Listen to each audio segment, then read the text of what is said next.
Infusing Yukio Mishima's way of the samurai with contextual relevance, Part 1. When it comes to the everyday life, the need for productivity or results will dislodge our moral bedrocks, giving certain unanswered scruples too. The way of the samurai is not only replenishing in offering a different perspective to finding a fixed moral compass amidst the seemingly wavering and flickering positions of people towards changing perspective. Good versus evil? If one is a cynic, one might say there is nothing like good or evil, only circumstances, and that necessity demands satisfaction. Neglecting the exact definition of necessity, Jocho expresses that there is a form of evil applicable to youth. Energy is good, lethargy is evil. A man who has never erred is not to be trusted. Once in the course of a debate over the promotion of a certain man, it came out that the man in question had once been a heavy drinker and everyone then felt inclined to deny him his promotion. Someone present, however, insisted, "If we completely abandon a man because he has committed a single error, we will never produce a truly superior personage. A man who has once erred deeply regrets his mistake, conducts himself with propriety and self-control, and turns out to be remarkably useful in service. Promote this man." Whereupon someone else said, "Will you assume responsibility for the outcome?"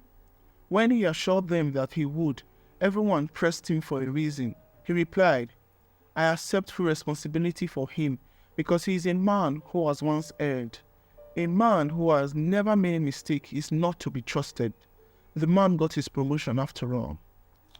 To hate evil and live one's life in righteousness is exceedingly difficult. Surprisingly enough, many errors arise from believing that it is essential to be strictly logical and to value righteousness above all else. There is a way more lofty than righteousness, but discovering it is no easy matter and requires wisdom of the highest order. Compared to this way, logical principles are not insignificant indeed. What one has not experienced firsthand, one cannot know. And yet, there is a means of learning the truth, even though one has not been able to discern it for oneself. The way lies in talking with other people. On forethoughts, if one does not consider all contingencies closely beforehand, when the time comes, one will not be able to reach a sound conclusion, with the result that one will usually bring dishonor to oneself.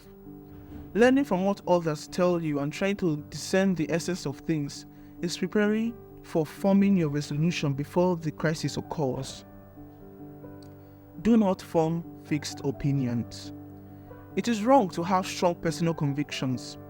If, through diligence and concentration of mind, a samurai acquires fixed opinions, he is apt to reach the hasty conclusion that he has already attained an acceptable level of performance.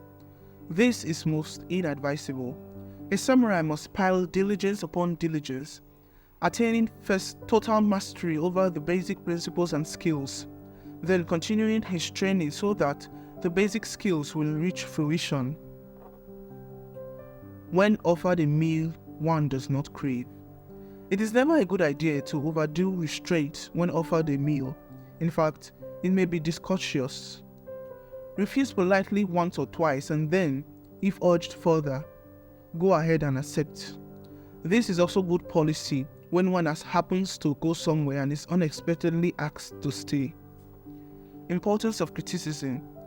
Reprimanding people and correcting their faults is important. It is actually an act of charity, the first requirement of samurai service. One must take pains to do it the proper way. It is an easy matter to find strong points and shortcomings in another man's conduct. It is equally easy to criticize them. And then there is the matter of fact. One must devise the proper way to say it and the proper moment, perhaps in a letter, perhaps on the way home from a pleasant gathering. One might start by describing one's own failures and making him see what he is getting at without a word more than is necessary. The first one praises his strength, taking pains to encourage him and put him in the right mood, making him as receptive to one's word as a thirsty man is to water, then correct his fault.